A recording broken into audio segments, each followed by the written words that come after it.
to make your money work for you but find investment intimidating? Do you want to build towards a better future? With ATRAM Group's funds, you can invest according to your interests and values.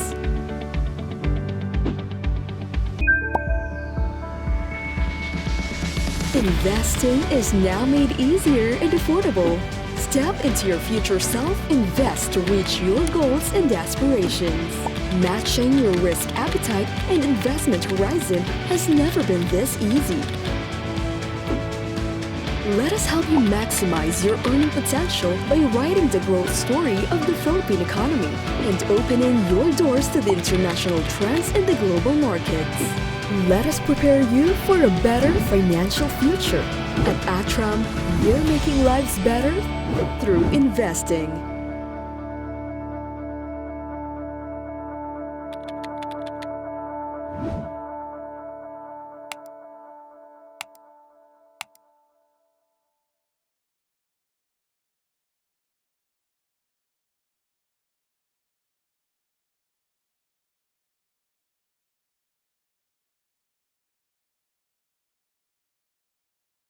Investing may feel intimidating, but once you learn a few basics, it's actually easy to understand. And understanding and using that knowledge to your advantage are some of the most important things you can do to achieve a financially secure future. Here are 5 things to consider when investing. Remember, SURE. S. Size. Know how much you are willing to invest, given that investing doesn't promise returns. Allocate money first for needs and paying off debt. H. Horizon. Before you start investing, you should determine how long you're willing to keep your money invested for a specific goal. Long-term investing, at least 5 years, is best as it allows you to ride out market volatility. The longer the time horizon, the more aggressive or riskier portfolio an investor can build. O. Objective. What are you investing for? For some, it's a short-term goal, like saving up for a car or maybe a vacation. If you need the money soon, you should invest in less volatile investments. On the other hand, your retirement or your child's college education allows you to invest in riskier investments compared to closer objectives. R. Risk tolerance. Not all people are the same when it comes to the risks they are willing and able to take. Do you prefer stable price movements without volatility? Can you stomach short-term paper losses in exchange for higher potential returns? It's best to know yourself. E. Experience. Experience is the best teacher. Actual investment experience keeps one level-headed in making decisions. Investing experience also broadens one's knowledge of different investment instruments. So, before you invest, make sure you keep these terms in mind.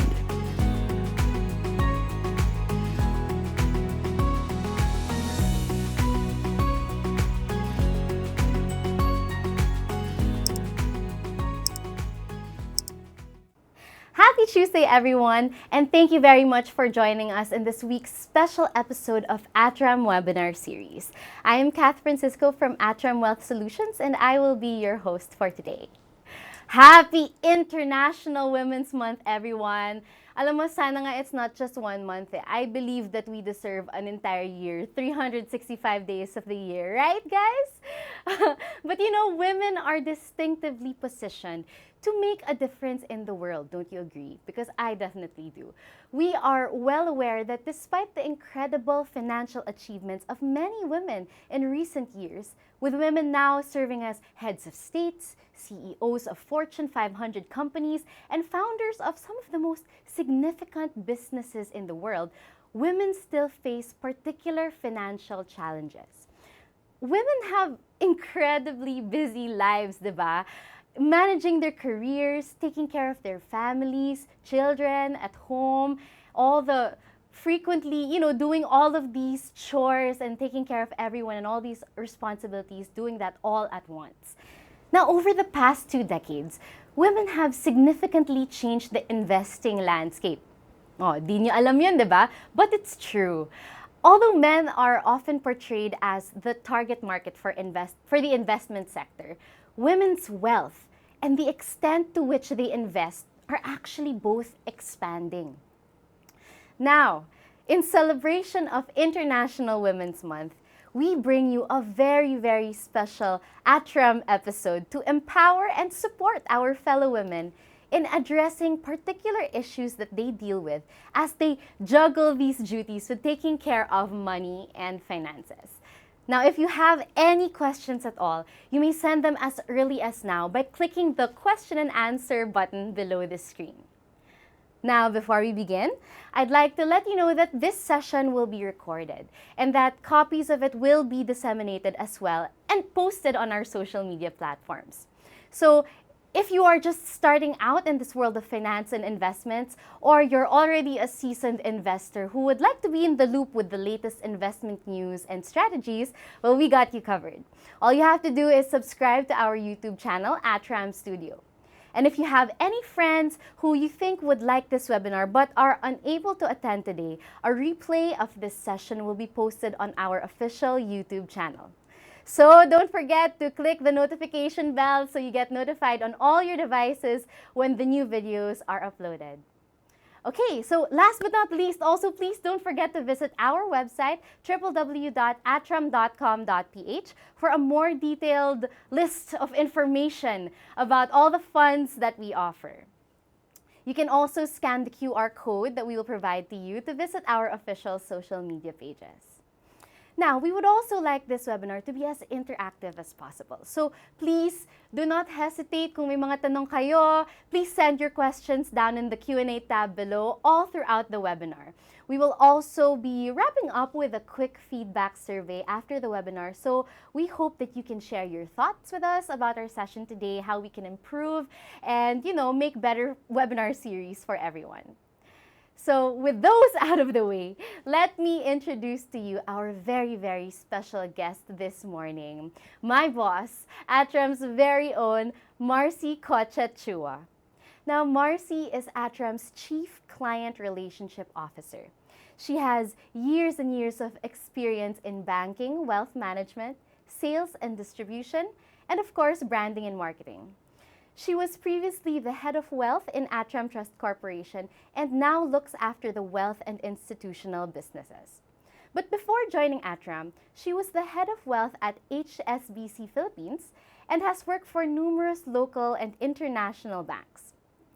She obtained her bachelor's degree in business administration and accountancy from the University of Philippines, Diliman. So without further ado, let's bring in our guest. Hi, Marcy. How are you? And it's so nice to have you back. Thank you, Kat. And hello sa inyong lahat. And I hope you're all having an awesome Women's Month. And today, as you know, we will be talking about women and your money and finances. Always a very interesting topic. So let's get started. Thank you, Marcy. It's nice having you here. Now, let's get right down to it. I know that, as women, we face so many challenges here in the world. But specifically, what about in the financial world? What are the challenges that women face in the financial world? Ooh, challenges. Okay. And, I think we will keep talking about this, but these are the four that will always be the basic challenges. Ano yan? Time. Diba? Why time? Because ang mga babae, multitasker. Hindi ka pa multitasker, expected na yan sa'yo. So definitely, time to be able to do a lot of things is always going to be a challenge for you, but it's also within your control. Diba? And then second, of course, is support. Kung meron kang gustong gawin na bago for you, what is important for you is to get the support, the training, the advice, the coaching, the mentoring, kung pwede, di ba, from professionals. So, an important challenge, but also recognition of this factor will mean that you know what to take as a step next, di ba? And then, of course, funding. Saan ka kukuha ng funding? Kung gusto mo mag-business, kung gusto mo mag-invest and get started, etc., huwag ka nang maghanap ng malayo. These things have to start from yourself, right? Kung meron kang panggastos para sa mga little whims mo, meron kang pang-fund. para sa gusto mong gawin na business. And last but not the least, of course, believe in yourself.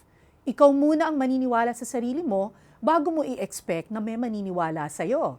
Hindi ba? So, to cut the long story short, yan ang 4 challenges na ating nakikita. But as always, it all starts from all of us. Yes. Now, Marcy, this one naman is so overwhelming, even for me to understand and to figure out. Can you help us try to understand our finances? Ooh, okay. Constant topic to, tsaka lagi itong itinatanong sa atin, no? But to me, I think it all starts with, ano bang relationship mo with money? No? Ano ba ang tingin mo sa pera? From the time that you were young, yan ba ay nahahawakan mo lang because ang intention mo for that is gastusin? Or is this actually a consequence of your action? So what is money and what is your relationship to it? No? So ultimately, ito yung pagtatanong na, ang pera ba ay reward para sa sarili mo? Ang pera ba ay dapat namumultiply mo over time? These are very, very critical questions. And ultimately, understanding finances is never about the theory of it. It's always about what is nearest and in front of you. And madali yang makita kung meron ka ring guidance in the way that you're going to look at it. No? So, my advice, don't have this discussion by yourself. Don't just listen to this webinar and think about it by yourself. Have a group, have a support group, have a financial advisor that you can talk to, and really take that first step. First step to make that change in the mindset that you have about money. Now, maybe, Marcy, a few of us need a little bit more convincing, no? Ako hindi. Convinced na ako. You start pa lang, convinced na ako. But can you give us an idea? What are the qualities that women have that will give us an edge in the market? Ooh, an edge. Para namang competitive kagad ang dating dyan, di ba? No. But this is what I'm gonna tell you. You know, neuroscience, and this is a fact, tells us na meron tayong pinuproduce na oxytocin, di ba? Ano yung oxytocin na yan? Yan ay isang hormone. Okay? Isang hormone yan that produces empathy. It actually is the one that helps us to become good mothers. It's actually the one that increases in levels kapag tayo ay nag-nurture ng mga babies natin. So it comes naturally for us to collaborate, to show empathy, and all of these good qualities about nurturing and teamwork and working with others. Why am I highlighting that to all of you? This is very important for you to understand because if you are tapping into the strength of that empathy and collaboration, that means you can work very, very well with others, with professionals, with financial advisors, and actually collaborate towards your goals. And that is a step that you can take immediately. So this is not something that we need to compare ourselves to men. We approach things differently, but it doesn't mean that we are competing against each other. If we are able to have teamwork with them, if we collaborate with them, kung kayo ay merong asawa, kung kayo ay may partner sa buhay, kung kayo ay merong kapamilya that are actually trying to, develop, to build your wealth, do it together. That comes naturally to us. And that togetherness is also about getting support, deciding to be educated together, to have knowledge together, and to be each other's guide, no? Para kung meron tayong fears about the markets, about things that we don't understand, we will actually encourage each other to know more, to find out more, and to decide and compromise together, no? So, take advantage of that. Meron kang oxytocin, kailangan mong i-realize yan at i-meet mo ang magagawa niyan for you.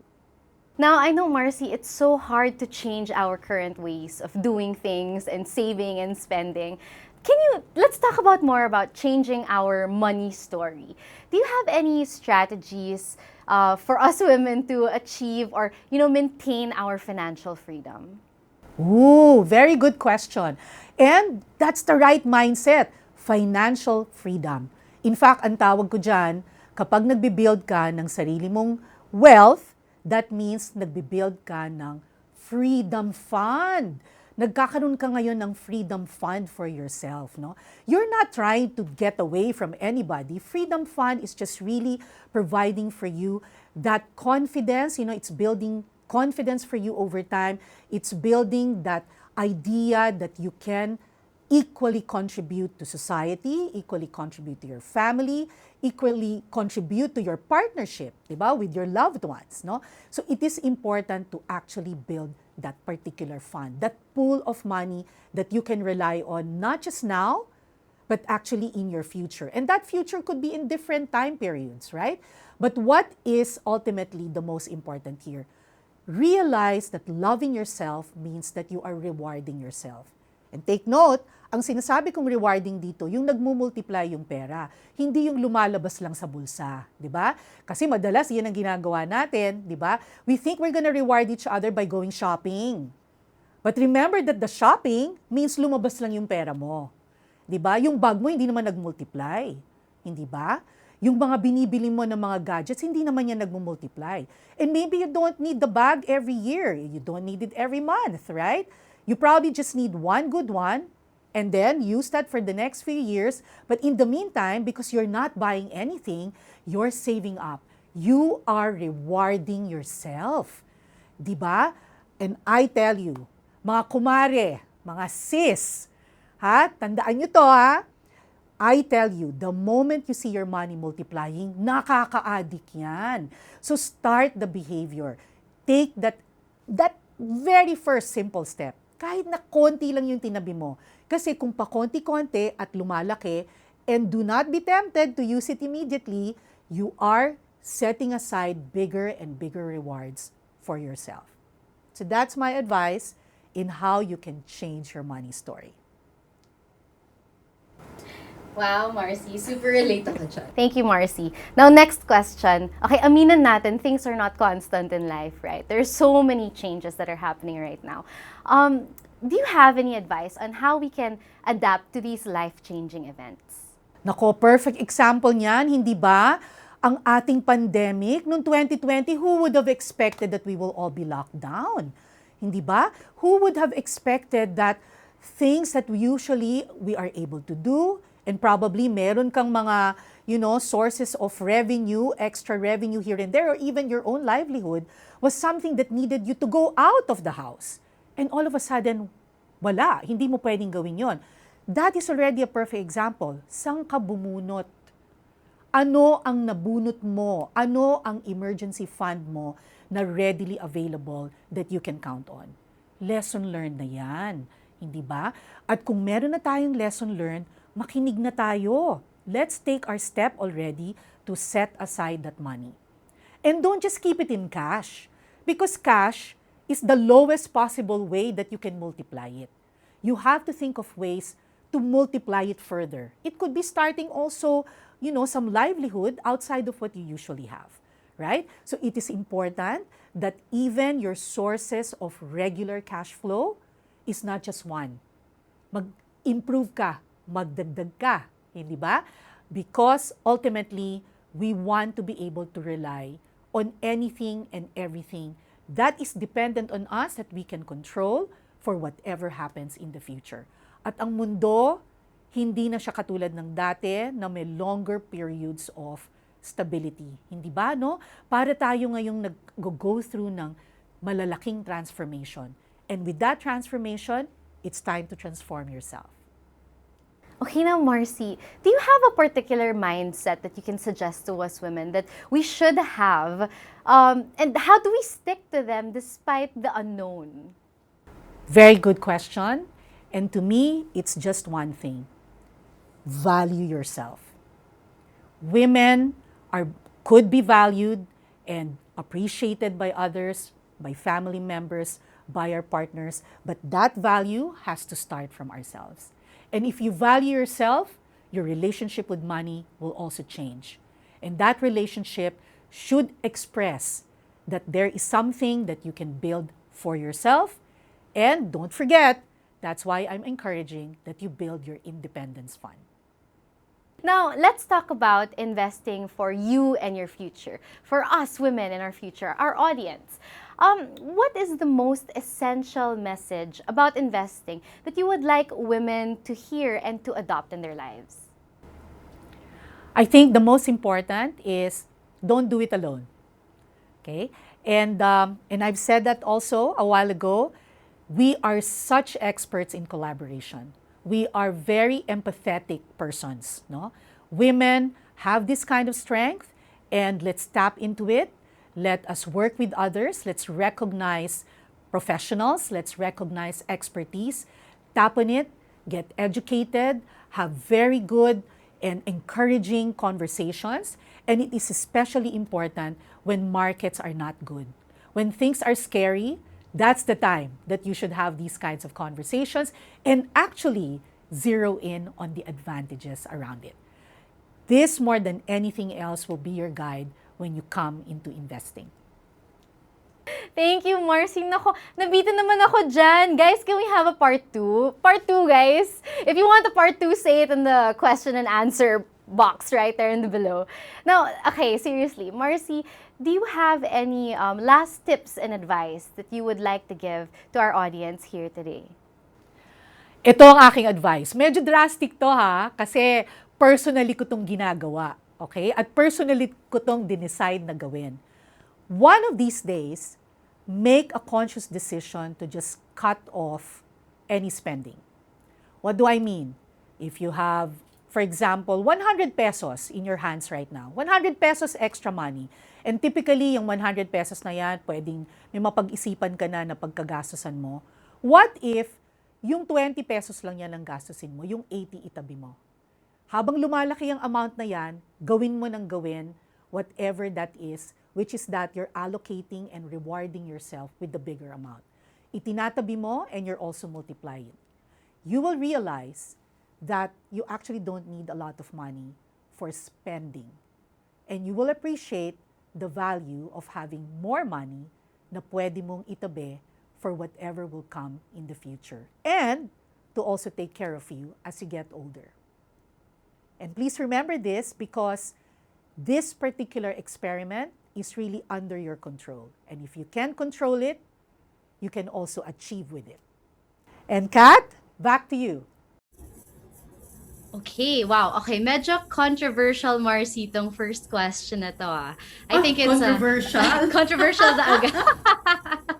But I think it's something that a lot of couples tend to think before getting, engaged or getting married. So, the first question is, how should I combine my finances with my husband or my partner? So, what are your thoughts on that?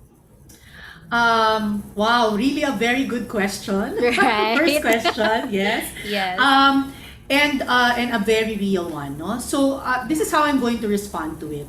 Well, first of all, you are two different individuals, and I think it is a consideration as well.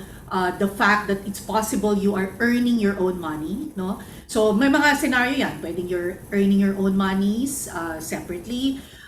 It could be that you are actually in business together, so that's another situation. But the fact remains that when you're bringing money together, the intention should also be very clear. Ano ba ang purpose of why you are building a nest egg together? No? So, because at the end of the day, your North Star in putting together that pot, no, is always, ano ba yung purpose nun? And this is not to say that you shouldn't keep also a separate funding. Because as I said, you are separate individuals and it becomes very, very important to recognize that individuality, even the source of livelihood, no, that you could be generating separately, no, from each other. That means that you should be able to set aside also something for emergency purposes for each of your own needs. And it's also possible that you could be supporting even other people outside of the family, outside of the relationship. Pero ang pinaka-importanting information dyan, wag nating i-keep na secret, di ba? It's important that, you came together, you got married, you trust each other, you keep the trust. And the trust, naku, very sensitive dyan ang pera. No? So, money is always a very, very sensitive topic. So, as much as possible, kung pwedeng, that is one of those that is completely with the trust that you want to build in your relationship. Keep it that way. So you should admit to each other that there is something you've set aside as well, no? You don't necessarily have to update each other kung magkano yon, not necessarily. It's really intended, for very singular needs, and the one that you actually decided together to build as your nest egg, ganun din, no? Very mag-agree kayo, how are you going to manage it, how are you going to decide on it, etc. Kasi maraming compromises yan, no? So, it is not a one-all be-all, but it is always guided by what is the purpose of why you're doing it, and that hopefully it is also helping to build the trust in your relationship. Yeah, such a good answer from Miss Universe, Marcy. you- She's ready, Ganon. ladies. Miss Well, Universe. from Miss Universe. Well, you heard that, ladies. The answer is, mutual trust is very important in that relationship that you have. So if you can discuss that already, I'm sure that whoever you love right now will respect your decision. Diba? So ladies, if you have more controversial questions like this, go ahead. Marcy is willing to answer them all. Just drop them in the Pinramis question mo and na answer. ako. Okay. Kaya mo yan. Okay, there's another question, Marcy. This one I love. At this stage of my financial life, kasi sabi niya, she feels like she's ready. She Okay. feels like she could benefit from working with a financial advisor. So how Oh. can she find one that she can trust? Okay, ayan na. There are many of them now, and typically they would be those that have started really their career because of working with insurance companies. No, that's typically how they will do it, and really there's a lot of good value and purpose behind that. No, because insurance is really about managing risk, no, taking Yes. care of what could happen in the future, how do you ensure that you are protected from whatever risks could be facing you. So yung mga financial advisors that are coming from that field, start to engage with them. As I said, there's many of them. I'm sure even within your family, you would meet them. If you want to check out our independent wealth consultants, we have several of them. They're actually introduced via the ATRAM website. You are welcome, no, to take a look at their backgrounds, etc. And I can promise you, we've accredited these expert advisors, and they work with us very, very closely because they have also quite complex requirements already, specific, no, to the profile of the clients that they're bringing to us, and they're advising, no, together with us and providing solutions which are ATRAM oriented. But ultimately, parang yan yung first question na tinanong kanina. Meron ding trust item dyan, di ba? So, saan mo makikita yon? You have to know that someone is the best advisor for you. Kasi whatever they're telling you doesn't seem like you are being pushed to buy something that doesn't make sense to you, di ba? Yeah. So, ang binibili mo lang, ang pinaglalagyan mo lang ng pera pag ina-advise ka nila is something that ikaw ang nag-decide.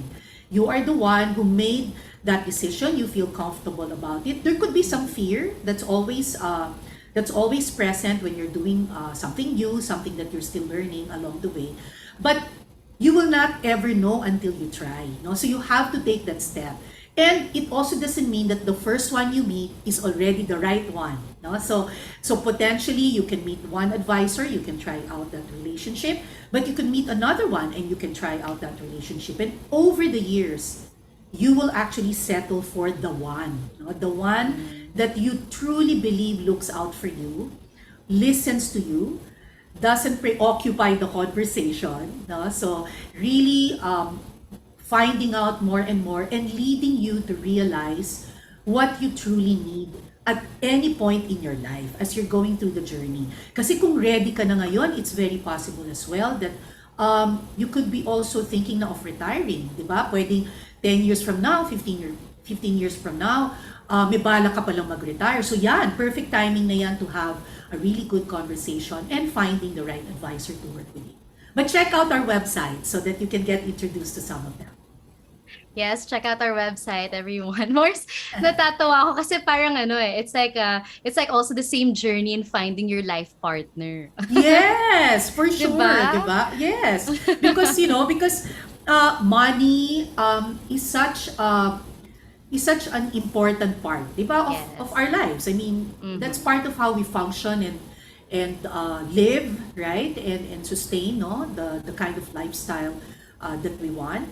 And therefore, somebody, a professional that will work with us, pangmatagalan yun eh. Di ba? So, kailangan talaga Yes. pinipili mo yan ng mabuti. No? So, Yeah. yeah. It's just like Good any question, important no? relationship. Yes. Yeah. Okay. Okay. This one, Marcy, there's another question from our audience. And for those who haven't sent in one, go ahead na ha. She said, how can I save for my own retirement while putting money aside for my child's education? And I know this is something, Marcy, that even I can relate to. Kahit wala akong anak, 'di ba? Like I know I help with my siblings' education as well. So, what's your advice for women who have so many things to save for, but they also want to save for in their retirement? Okay. Yeah.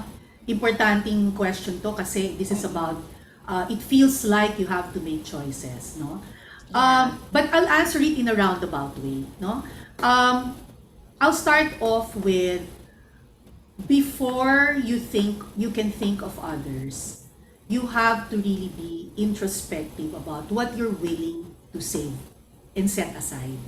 Mhm. Kasi ultimately, math lang naman yan, di ba? It's just a mathematical computation of the how much, what's the allocation to whom and for whom and for Mm-mm. what, no? So it's always starting off with, again, what is your purpose? What's the end goal? The long-term end goal is X, and that purpose actually has an amount. And if you compute that backwards, there is also an amount of money. And then it ultimately gets traced back to ano yung source ng funding mo. Di ba? Where is the money gonna come from, right? And I'll come back to you, Kat, for example. You get regular salary. You used to be working that is more freelance in orientation, and now you have a fixed salary that you're getting. There's a big difference in that inflow. And now that Yes. it's more regular and you can predict it as it comes, diba? As it comes, if you are living a life that was still similar to when you were actually freelancing, I bet you, mas marami kang pera ngayon. Diba? And Yes. diba? I mean, if you didn't change, right? If you didn't change, Admittedly so. Yes. diba? If you didn't change your lifestyle, kasi critical yon, diba? Yes. Hindi, dapat pag dumadami yung pera mo, huwag kang matitempt na umaakyat din yung expenses mo. Kung pwede, pareho lang yung expense para dumadami yung available mo na money that is that can be set aside, di ba? So, if that is how you are right now, then it's so much easier actually to make a decision, because with whatever that money is, meron ka ng emotional preparedness to actually look at the future, and then in that future, sino yung people that you want to set aside money for, so that when the time comes that you will be slowing down, or whatever the reason could be, you know that there is something that you are setting aside already for each of them, no? So that's how I'm going to answer it. It's a very specific question. It is important to understand the situation, no, of our audience, about sarili niya retiring, and then yung anak niya, kasi kailangan kong malaman, kailangan malaman ng isang advisor, may iba ka bang kasama that is preparing for your child's education, or do you have parents that you can go to who will help you? Meron bang mana na makukuha yung anak mo from somebody else? Maraming considerations yan, no? But as I always say, at the end of the day, math lang yan. Math yan, tapos well-planned lang yan, di ba? Calendarized effort, and then have the habit, no, to be able to follow through on that plan. Okay? Yes. Okay, thank you, Marcy. So it really is a discipline talaga that you have to instill in yourself, di ba? Yes, for sure. Yes. And you will only be disciplined if it's very clear to you bakit mo ba ginagawa ito. Yes, No? tama. So So, diba? If your purpose is very clear, that's always your North Star. Kasi kahit nahihirapan ka sometimes with the sacrifice of setting aside that money, you will also be able to remind yourself, no, this is a good thing. And because I did it, I will not regret, diba? When the time comes. Okay, so ladies, tama na munang spending dyan. We need to prioritize our future selves. Let's start thinking Yes. about it. Yes. Okay. Well, this one is interesting, Marcy. The next question is, have you found any female role models for your career? For So my if you career, wow. Yeah. Can you tell us a story about who this role model is? Kasi ako parang yung role model ko starts the letter M and has Marcy in her Ganon? name. Wow, flattered ako. Thank you naman for that compliment, Kat. Career-wise, I cannot really name any singular person, to be honest. But I will say I am so grateful for all of the female bosses I have worked with in my entire career. And I've been working for the last, oh my gosh, this will reveal my age. This will reveal my age, 30 plus years, diba? So, in that period, I've had about 4 bosses who are female, no? So, and they each have their own strengths and even their own weaknesses. And I can tell you, and I'm sure this will be a little bit different than the usual. I always zero in, ano kaya ang weakness nitong woman na to? Yan, more than the strengths, I actually dwell on the weakness, because weakness to me and overcoming it and thriving, and despite of it they are successful, is so significant, no? It is when we are able to face the things that we fear most and where we are weakest, and we're able to overcome it, and that's where we develop. That's truly where we grow. And because I have picked that up from each of these women in my career life, I think I am where I am now, and my insights and what I want to do in life and how I wish to give back has been because they inspired me. No, all of them taught me in one way or another, because they were just so generous of their time. They were so frank. There was even one that specifically told me, you know why you're like that, you're performing like that, and this is when I was in my 20s. It's because you don't have fire. You never had fire in your belly. And I didn't understand what that meant. When at that age, no, I was in my early 20s, I didn't understand what that meant. But over the years, I never forgot those words, because I was looking for my fire.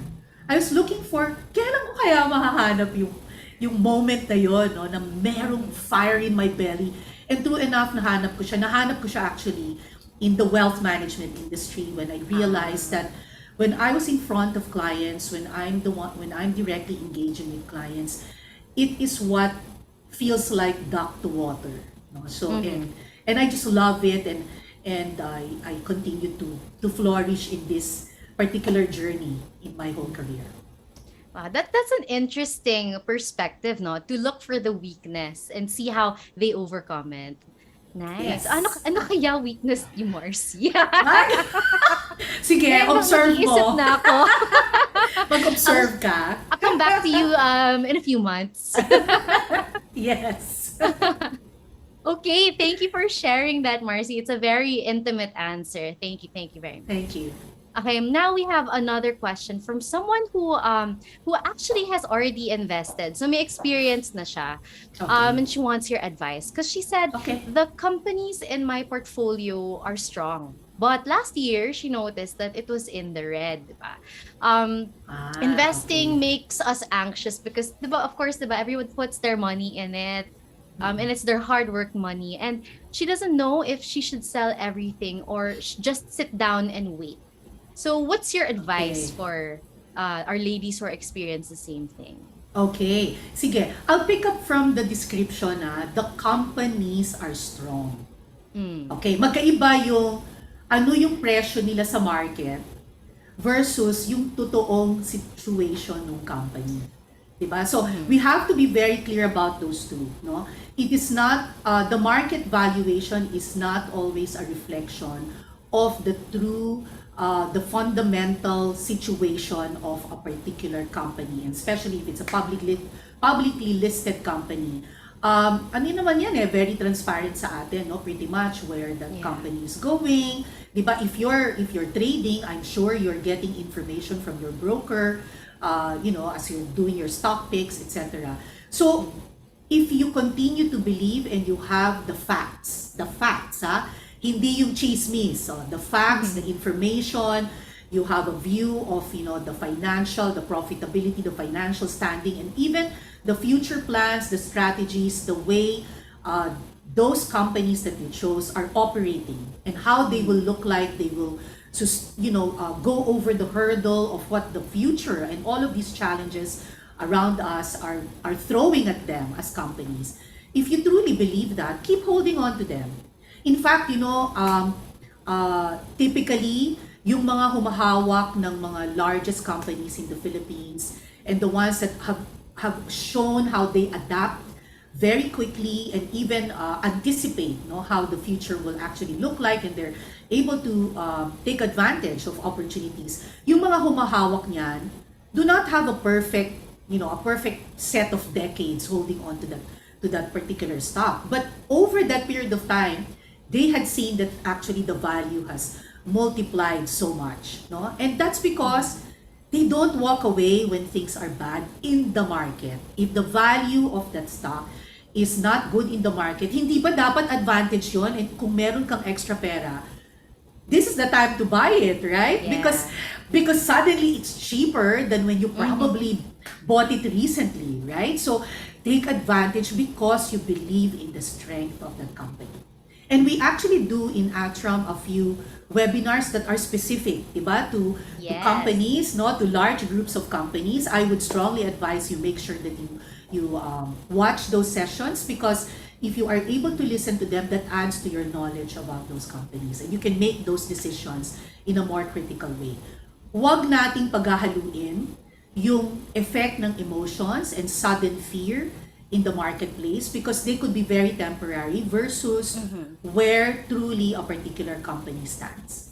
Okay? I hope that helps. Thank you. I hope it did as well, because even I understood it. Okay, cool. Okay, so ladies, if you trust the companies that you've invested in, maybe you can sit down and just wait and read more about and understand whether or not they're good at bouncing back from the red. So their research is also very important, right? No? Yes. Okay. Always work with the facts. Yes, work with the facts. Okay, Marcy here. This is for the single ladies in the house naman. They want some financial advice because if they want to retire in 10 or 15 years, aside from what you've already shared a while ago about knowing your North Star and your priorities, do you have any other advice that you can give to the single ladies there naman? Okay. That they don't have families, they don't have children, it's just them or maybe their parents or... So single ladies to, no?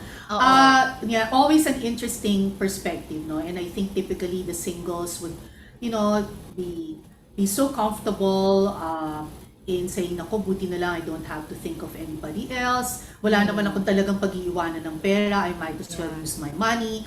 Why should I set aside? And, I should just live for the moment. I'm not saying all of you think like this, no? But maybe a few, merong ganon, no? Merong ganon na perspective. But we're human beings. At some point, our bodies will start to get older, no? And when we are getting older, even if we're trying our very best to stay healthy, we exercise, we take our vitamins, we see our doctors regularly, at some point, magbe-breakdown na talaga yung bodies natin. Kasi ganun lang talaga. No? That's just a natural course. And why am I highlighting this? Because setting aside that money is really for that future where yung activity mo na ginagawa ngayon, hindi mo na yan kaya gawin. No? You're probably not anymore also in the workforce as much. Maybe you have your own business, but it could be that you will choose already to step back a little bit. So you're really at the point of your life that you're going to change. I'm not gonna say slow down per se your activity, but you're just going to adapt to how your body is telling you to live your life, no? And if you're going through that, it could also mean that you will have to spend a lot more on things you didn't spend before. What are those? Medical expenses, no? Medical expenses, hospitalization, you're seeing your doctors. Dati isang doctor lang pinupuntahan mo, ngayon multiple doctors na yung pinupuntahan mo. May mga specialties for each one. Pwede yung mangyari sa'yo, no? And you don't have a crystal ball for the future. And that's exactly why you are preparing for it. No? That's why you're setting aside money. Kasi alam mo na this is already going to happen. How it's going to be, the dynamics of it is not clear to you. But if you know you have money that you can rely on, that will be there to have a safety net for you, something that will make sure that you don't have to worry, it should not add as a worry for you, then you know that you'll be able to take care of yourself. Kahit, lalo na nga dahil single ka, pwedeng nang walang mag-alaga sa'yo. Diba? Pwedeng wala kang family member na dun ka makakatira, aalagaan ka pa. Then, you know, you have money also that can sustain you. You can bring yourself to a home that will take care of you, has immediate medical services for you. Diba? Hindi ka magkakaroon ng second thoughts about taking care of yourself kasi you know that you'll be able to afford it because you have set aside money for yourself when the time comes. Okay, I have a follow-up question to that. Sure. Let's say, Marcy, wow, ang dami kong na-save. And I'm not saying, worst comes to worst, ang dami kong na-save. I've already set it aside for my medical, my home, but I really don't have family to give it to talaga at all. Let's say, I set aside those expenses already, but I still have more. Okay. What can I do na when I'm gone? Where will that money go? What can I do with that in advance? How can I plan to manage that just in case? Very good question. Yeah. There are really many considerations now that is beyond the traditional family. And I think along the way, for every woman's journey, they find automatically and very naturally the purpose of nurturing and taking care of others. So it doesn't have to be blood family. It could be that there is a community that you want to help. Yes. It could be that you have developed a special relationship with a church that you go to, that gives you comfort, that has been your spiritual support, guidance, it brings you up. It could be that you are in organizations where you are very, very active in community work, or maybe you actually take care of scholars, because you believe that as an empowered woman, that you were able to build up your own wealth, etc. You want to empower others, right? Yes, So, yes. and how is that done? Maybe you start off by supporting them in their education, and you have scholars to do it. All of these are possible now because there are trust services you can avail of that will execute what you will leave behind. No? So that's possible. Kunyari, meron kang quite an amount of money that actually you want to set aside where the income of that money is what you want to flow perpetually to a particular organization that you're helping, or as I said, to specific scholars that you want to take care of, or the community that takes care of them. You want to keep funding that even beyond your life, right? So if that is the case, then maybe a conversation that involves setting up a trust is what should be part of your conversation when it comes to wealth management. So this is not theoretical. This is something that's actually quite common. We are seeing that with many women who have really seen their own financial success over time, and they're now trying to set aside some help that is beyond just looking after their family or leaving behind something for their family. And that's something that can be done by the trusts, trust corporations like ATRAM is a trust corporation. This is a service that we provide.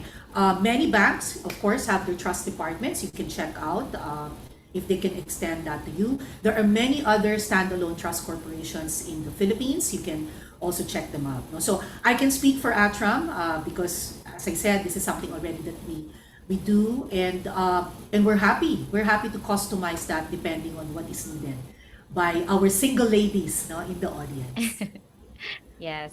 There was actually a question similar to this, but backtrack na medyo young pa siya. And she said, is it the same also for when you're starting your family and you're taking account in your loved ones and your financial planning? Can you set aside already a trust for them? Like, how do you go about that one, naman? Um, I wouldn't generally advise that you start thinking of trust immediately as Uh-huh. the go-to. Um, Insurance is actually one easy way to Mm-hmm. start setting aside protection money, no protection Mm-hmm. money, and kind of preparing for what you can leave for your kids. And in fact, if they're Mm-hmm. young, probably you're not setting aside necessarily money for leaving them behind, but actually money just to get them solidly taken care of and ready for their future, Yes. for education, for their university life, for their master's degree. Maybe Mm-mm. that's what you're setting aside. No? So Mm-hmm. it's great. I think the fact that you are starting to think about it from that perspective is a great start already. But the conversation is highly personal. It is dependent on the situation that you have in your life. And as I said, if you have a husband as well in the picture, that's also taken into consideration, and planning that together will be important.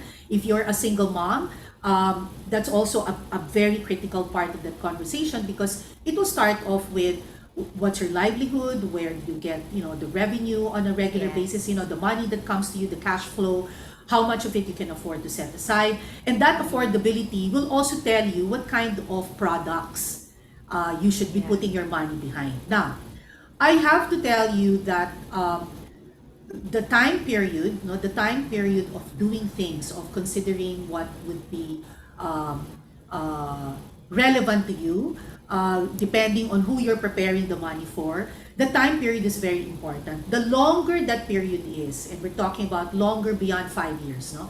The Mm-hmm. longer that period is, the more that you can take riskier decisions, the more that you can actually anticipate actually even bigger returns, no, over time. And diversification of those assets will also come into the picture. So ultimately, having the right advisor side by side with you, planning that, adjusting that over time, no, considering changes in your life to be part of the factors that are in that plan, Mm-hmm. that's all part of the journey that you will have to go through in making that ultimate decision, and making it actually come to the result that you wanted, no? So hindi lang yan once dinidiscuss. Mm-hmm. It's something that you actually review every year. Yes. It's a constant It's a conversation constant now. conversation. Yes. Yes.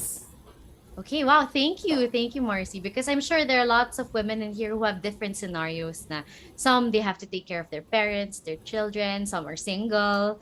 So all the advice that you've given us today is very helpful. Now last Nice. question, Marcy. What is one thing about women and the workplace now that you know already right now that you wish you'd known earlier in your career? Oh, what a nice question. Yes. Okay. Let's wrap it up with Um, that. yes. And I think this is a nice last question. Mhm. If there's one thing that really jumped out to me is, us women, we have to be, from a young age, as supportive of each other as strongly as we can. And support is not to be the toughest judges of each other, no? And we have, I think, when we're young, we kind of have the tendency, we kind of, look at each other, we think we're competition, and sometimes we're not even conscious of it, it just Mm. happens, no, along the way. But sana, I'm telling, Marcy, the young self, na sana, if I had realized that earlier in my career, I would have been more supportive. I would have been, as I was growing in my career, I would have wanted to um, have others kind of go through that journey together with me and move up each other. Let's lift each other up, no? Let's be the ones who celebrate each other. Let's be the ones who are also very honest with each other, and Mm-mm. honest because we want each other to improve, um, go through our challenges, face our fears. If we we are banding together and encouraging each other to face our fears, we will be growing, and we will continue to be looking for things that we've never done before, and we will not be afraid of a promotion, of doing something that we're not used to, because the intention is that that support is going to push us forward to be more successful, to be empowered women, and for women to be ready at some point to also give back. That's that's a wonderful. That's what I would say. Yeah, wonderful answer, especially now that it's International Women's Month. Yes. Dapat nga, ano, diba? It's the whole year because us women, we go through so many things. I mean, I'm not discounting what the men go through. But we have so many physical and mental pains that we all share. So it's about time that we support one another. Yes, for sure. For sure. Thank you, Marcy. And now, that's all the time we have for questions. Before I let you go, Marcy, do you have any last words or last tips and advice? Ang dami mo nang binigay eh. But do you have anything else that you feel that you might regret not saying today? Oh, okay. Yeah. Well, you know what I can only say is that it is so lovely to see more and more women participating in the investment activity that's happening in the Philippines, and I think all over the world. We are an untapped power in investments and investing, no? And let's keep doing that. This is not just a movement. This is something that should be happening naturally. Let's go for it. Let's keep building that base of women investors, and let's also teach also our daughters, our nieces, no, the young women that are part of our lives, to already have a better, healthier relationship with money, and hopefully the mindset that investing is going to be part and parcel of their lives in the future. And that's it for me. Happy Women's Month! Happy Women's Month! Thank you again, Marcy. Thank you so much. Thank you. Thank you very much. Once again, thank you so much, Marcy. Grabe nabitin ako dito sa session natin. And I hope you come back for another one, part 2. And of course, thank you to our audience who graced us with your presence here today. We appreciate the time that you took in joining us today. Now, did you know that for as low as 1,000 pesos, you can already jumpstart your investment journey? Now, please stay tuned to learn more. Good day. If you are interested in investing with ATRAM, the leading independent asset and wealth management company in the Philippines, please visit our website, www.atram.com.ph. We have all the details you would need to know about our funds. If you would like to start investing, click Invest Now. For further assistance and account opening, you may email our client services team. If you have more questions, visit the website's Frequently Asked Questions page or ATRAM Academy page. We hope this helps. Thank you. Again, if you are just starting out in the world of finance and investments, and you would like to be in the loop with all the latest investment news and strategies, we have some wonderful resources to get you started. All you have to do is subscribe to our YouTube channel. That's ATRAM Studio. Huwag niyong kalimutan yan, ATRAM Studio. Now, if you have any friends who you think would love today's session, a replay of this session will be posted on our official social media, our official YouTube channel, which is ATRAM Studio. Now, don't forget to click the notification bell so you can get notified on all your devices when the new videos are uploaded. Also, please don't forget to visit our website, www.atram.com.ph, for more detailed information about all of the funds that ATRAM can offer you.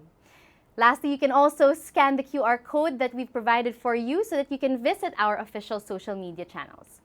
And lastly, please don't forget to answer the survey at the end of this webinar. We would love to know your thoughts on today's topic and, so that we can further improve all the webinar series that we have in store for you in the future. On behalf of everyone at ATRAM, thank you so much for tuning in. Now, we wish you and your loved ones continued health and safety. Have a great day. Thank you, everyone.